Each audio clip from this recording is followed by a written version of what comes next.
प्यारे बच्चों, आज हम आपको एक नया चैप्टर स्टार्ट कर रहे हैं और वो चैप्टर है सॉलिड स्टेट।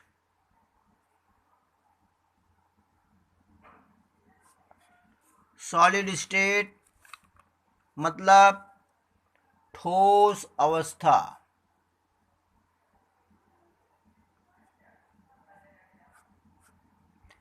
आपने पीछे की कक्षाओं में पदार्थ की मुख्य रूप से 3 अवस्थाएं पढ़ चुके हो।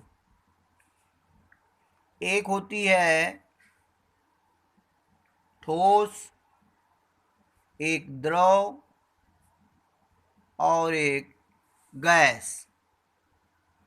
चौथी स्टेट प्लाज्मा और पांचवी स्टेट बोस-आइंस्टीन कंडेंसेट नाम से भी जानी जाती है।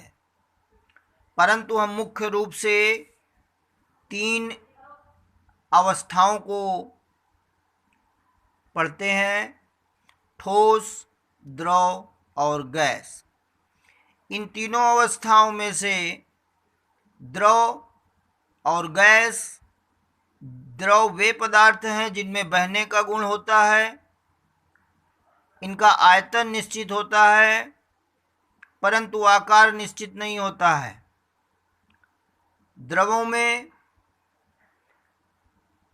अवयवी कणों के बीच अंतरा अणुक स्थान ठोसों की अपेक्षा अधिक होता है और इनके जो अवयवी कण होते हैं वो अवयवी कण एक स्थान से दूसरे स्थान पर विचरण कर सकते हैं।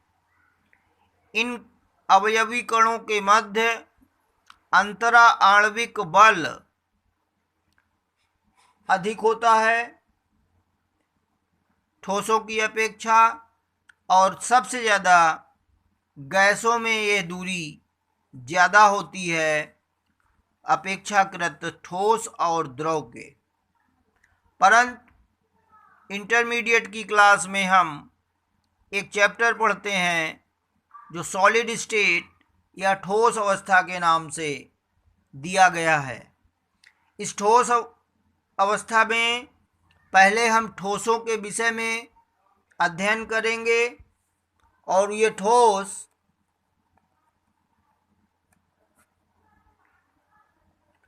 इनमें हम जानते हैं कि इनके अवयवी कण, ध्यान दें, अवयवी कण, ये आपका परमाणु हो सकता है, आयन हो सकता है या अणु हो सकता है, कुछ भी हो सकता है। अवयवी कण मैं बोल रहा हूं, अवयवी कण में आयन हो सकता है, परमाणु हो सकता है या अणु हो सकता है। इन ठोस पदार्थों में जो अवयवी कण होते हैं वो अपनी माध्य स्थितियों के चारों ओर, अपनी माध्य स्थितियों के चारों ओर दोलन कर सकते हैं। ध्यान दीजिए, अपनी माध्य स्थिति के चारों ओर दोलन कर सकते हैं, न कि गति। एक दोलन, फिजिक्स में आपको गति, दोलन गति बताई गई है, लेकिन एक स्थान से दूसरे स्थान पे ये कण जा नहीं सकते हैं बल्कि अपनी माध्य स्थिति में चारों ओर दोलन कर सकते हैं। इनका निश्चित द्रव्यमान होता है, इनका जो द्रव्यमान होगा वो निश्चित होगा, इनका निश्चित आयतन होता है और इनका निश्चित आकार होता है। इन ठोसों में इनका जो अंतरा आणविक दूरी होगी वो लघु होती है, अर्थात कम होती है। इस अंतरा अणु दूरी के लघु होने के कारण इनकी जो कणों की स्थितियां होंगी, कणों की स्थितियां वो निश्चित होंगी। इसी ठोस में जो अंतरा आणविक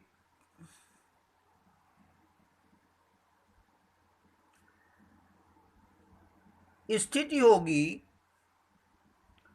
वो पास पास होने के कारण जो अंतरा आणविक बल होगा वो प्रबल होगा, वो आपका प्रबल होगा। इन कणों की स्थितियां निश्चित होती हैं। ये असंपीड्य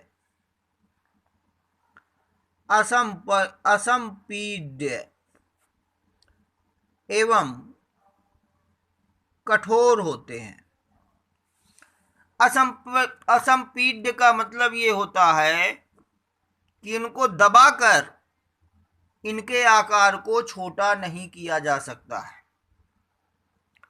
आप गैसों के बारे में जानते हैं, यदि गैसों को सिलेंडर में भरकर उनमें दाब लगाते हैं तो वो द्रव में परिवर्तित हो जाती हैं, अर्थात उनमें संपीड्यता का गुण पाया जाता है।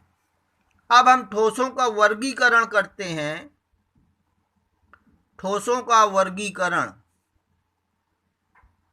जब ठोसों का हम वर्गीकरण करते हैं तो ये ठोस दो प्रकार के होते हैं।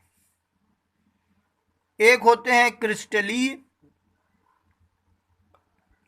और दूसरे होते हैं अक्रिस्टलीय। क्रिस्टलाइन सॉलिड और एमॉर्फस सॉलिड। अक्रिस्टलीय सॉलिड्स को हम एमॉर्फस सॉलिड कहते हैं और क्रिस्टलीय सॉलिड को हम क्रिस्टलाइन सॉलिड कहते हैं। इस प्रकार हम इनके गुणों का अध्ययन करते हैं। गुण, अब गुणों में जब हम आते हैं पहले तो क्रिस्टलीय और अक्रिस्टलीय, ये दो तरह के ठोस हैं, क्रिस्टलीय ठोस और अक्रिस्टलीय ठोस। अब इनका अगर हम नंबर 1 आकार देखते हैं, आकार के आधार पर यदि हम इनकी तुलना करते हैं तो क्रिस्टलीय ठोसों का आकार निश्चित होता है, अभिलक्षणिक होता है,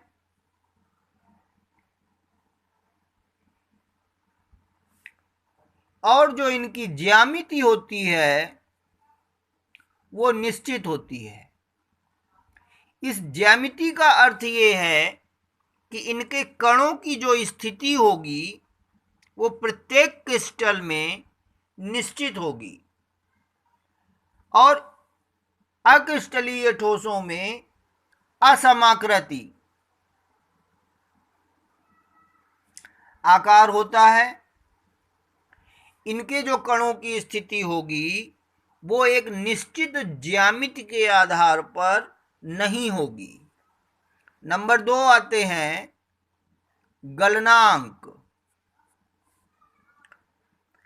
इनका जो क्रिस्टलीय ठोस होगा इनका गलनांक निश्चित होगा, अर्थात ये निश्चित ताप पर ही पिघलते हैं।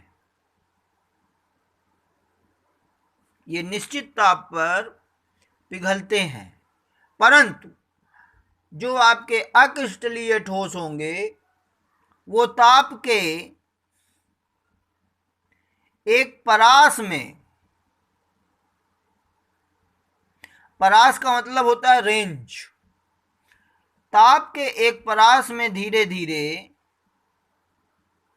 पिघलते हैं, अर्थात नरम पड़ जाते हैं, नरम पड़ जाते हैं। इनका कोई भी निश्चित गलनांक नहीं होता है। नंबर 3 आते हैं विदलन गुण, टूटना। विदलन का अर्थ होता है टूटना। जब हम क्रिस्टलीय ठोसों को किसी तेज धार वाले औजार से काटते हैं तो काटने पर ये कई टुकड़ों में विभाजित हो सकते हैं, और वो जो टुकड़े होंगे तो उन टुकड़ों में एक नई जनित सतह सपाट होगी और चिकनी होगी।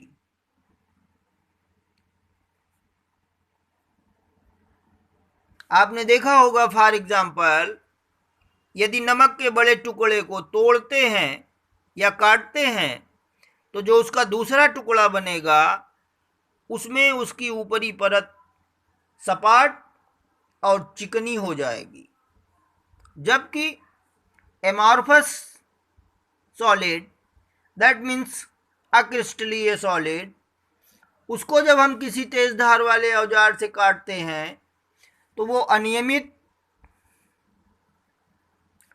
सतहों वाले टुकड़ों में टूट जाते हैं। वो आपके अनियमित सतहों वाले टुकड़ों में टूट जाते हैं। नंबर 4 हम देखते हैं गलन एंथैल्पी। गलन एंथैल्पी में अगर हम आते हैं तो पहला जो क्रिस्टलाइन सॉलिड्स का होगा उनकी गलन एंथैल्पी निश्चित होती है एवं अभिलाक्षणिक होती है, जबकि इनकी जो गलन एंथैल्पी है वो अनिश्चित होती है। किसकी? अक्रिस्टलीय ठोसों की। अक्रिस्टलीय ठोसों की गलन एंथैल्पी अनिश्चित होती है, जबकि क्रिस्टलीय ठोसों की गलन एंथैल्पी निश्चित होती है। नंबर 5 आपका आता है दैशिकता। दैशिकता जो होगी तो क्रिस्टलाइन सॉलिड्स की विषम दैशिक होगी, जबकि अक्रिस्टलीय ठोसों की समदैशिक होगी।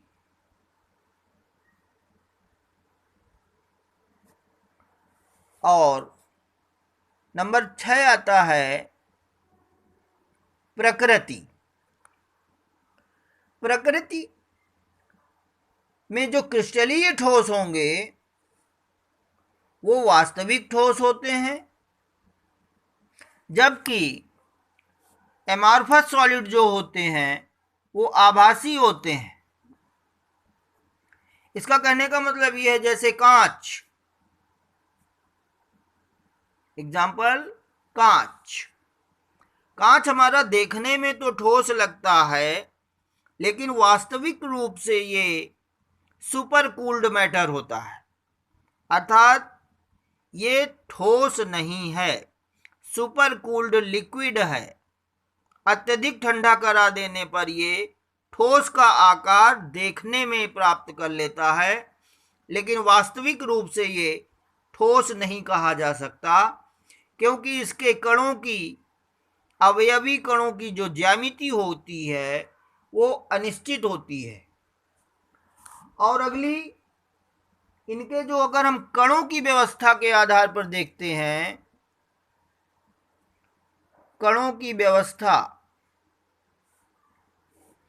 वो कणों की व्यवस्था जो होती है तो क्रिस्टलीय ठोसों में दीर्घ परास व्यवस्था होती है, जबकि अक्रिस्टलीय ठोसों में आपकी केवल लघु परास व्यवस्था होती है।